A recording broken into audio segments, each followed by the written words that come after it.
Now, hopefully the idea of fixed and variable costs is nothing new to you, and certainly we've talked about it a little bit in this class, but it's going to be a really important function, or a really important part of the function in these different break-even points, is the level of sales that would cover our variable cost versus the level of sales that would cover our fixed cost. In other words, that very lowest rung on the hurdle, or the very lowest hurdle, is keeping our variable costs. That's keeping the business running. We can actually pay for the product that we're building.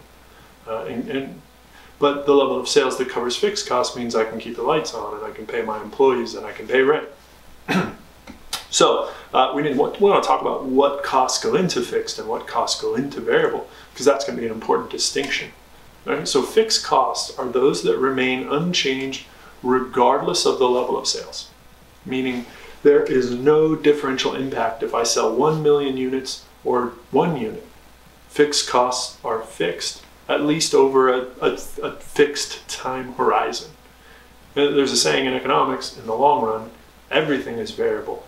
And that's true. If we're talking about 20 years of a business, well, all the things that we think are fixed in the short term are going to be variable in the long term. So we would say that a rental contract is a fixed cost over the course of a year. But over the course of 10 years, our rental expense is going to change, because even if we rent the same place for 10 years, the costs will slowly go up.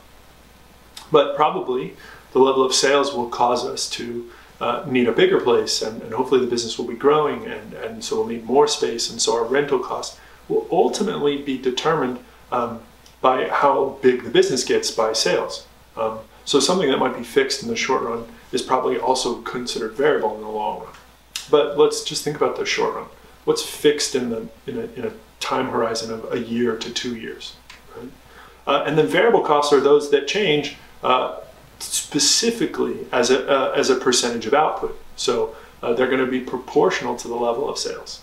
And so these are, typically we think of things like what's tied to sales directly in terms of variable costs are the parts that go into the product that we build. Okay, so let's look at some typical costs and try to think about whether they are associated as fixed costs or variable costs. And again, let's just think about the short-term horizon of like 1 to 2 years, because in the long run, everything here is going to be variable. Right? So we got heat and electricity costs. Right? Now, in general, we're going to say that these are going to be fixed expenses, because heat and electricity bills have to be paid no matter whether I'm producing 1 million products in the warehouse or 10 products in the warehouse. Right? Now, there's definitely some fudge here in the sense that if I'm only making 10 products but I have the machinery to make 1 million, then I don't need to be running all that machinery, and so then there's going to be some lessening of the electricity cost based on the level of sales. But again, we don't really think about the distinction being that fine or that broad. Usually we think about it being finer. So what I'm talking about is if I produce 25 more units, are my electricity costs going to go up? Is my heat going to go up? Is my internet bill going to change? Is my cable bill going to change if I have those at my business? Almost probably not. I mean, certainly not. And so that's what we mean when we say, are they determined by the level of sales? Obviously, there's some fungibility here, but in general, these are going to be fixed expenses. Likewise with salaries of long-term employees. If I have salaried employees, then I have contracted to pay them a set percentage that it is not determined by how much they work or how long they work or how little they work. It's not determined by how much I sell or whether the company is making X or Y profit. I've agreed to pay these salaries. They are fixed for the length of the contract. Now, salaries are contracts that you sign with your employer. So if those salaries can change over time, meaning that they can be variable, if we start to become a bigger and better company, we can start to raise salaries, or if we hit hard times, we can start to shrink them. So in the long run, of course, they're variable just like anything else. And then we think about, say, the cost of temporary workforce at times of high sales volume. Well, obviously this kind of gives it away, temporary workforce. You can think about this as, the extra employees that are hired around Christmas or Thanksgiving during that end of the year holiday when we have a lot of retail sales volume. Lots of companies hire temp workers to be part of the sales force. Certainly, Amazon, the post office hire lots of temp workers to help facilitate all the packages that are getting bought and delivered and shipped. And these are definitely determined by the level of sales, right? So these are variable costs, not fixed. In other words, if I don't experience these high sales volumes, I don't hire these temporary workers, and I don't face these additional costs. And then we can think about something like rent, where again, in the long run, rent is variable because we might need to rent bigger and bigger spaces if the company's sales keeps getting larger and larger. But in the short run, is definitely a fixed thing. If I don't sell anything, I still am on the hook for rent, and so that's going to be a fixed expense. So now that we've talked a little bit about what fixed and variable and sort of gotten a feel for how to think about what kinds, how to assign costs into fixed and variable costs, let's start with a simple example of break even. So in the simple example, we're going to have no initial investment, and I'm going to start a company to sell bikes because you guys know how I like that, right? So we're going to start a company to sell bikes, but we're going to have no initial investment, meaning I'm not going to buy a bunch of machinery that are needed to like manufacture the parts myself. I'm not going to buy a big warehouse or anything either. I'm going to, maybe go operate out of my garage, or I'm going to operate out of like a small rented unit. I maybe don't have any that many employees, or maybe I just have a couple of employees to help me build these bikes. And so I'm going to sell the bikes, sales price per bike at $500, and then the variable costs is going to be $300. And so this is including the wholesale cost. And what that means is we're going to, because I'm not making the parts myself, I'm not manufacturing the bikes myself, I'm buying all these parts and I'm putting together, or I'm ordering them specifically and then putting them together myself. And that's where the variable costs are coming in. So all these parts that I need for the bikes, I'm pulling all that together.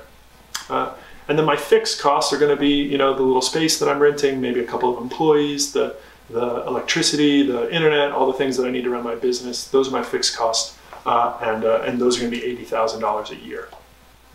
So break-even analysis requires the calculation of something called the contribution margin. And the contribution margin can be calculated on a dollar basis per unit or on a ratio basis per unit. And both of them are useful, and they're useful in different ways. So we're almost always going to do a break-even analysis using both the ratio, contribution margin rate ratio, and the unit level. And it's not difficult to move between the two because they have a very direct interpretation. So here's our simple bicycle. Let's say we're going to assume that we sell 500 bikes in the year. So sales of 500 bikes at $500 a pop gives me total revenue of $250,000. My variable expenses were $300 per bike. I sold 500 bikes, so my variable expenses were $150,000. That gives me what's called the margin. And again, this is the contribution margin here. So we're just thinking about what's called, or what is sales minus variable costs. That's the contribution margin.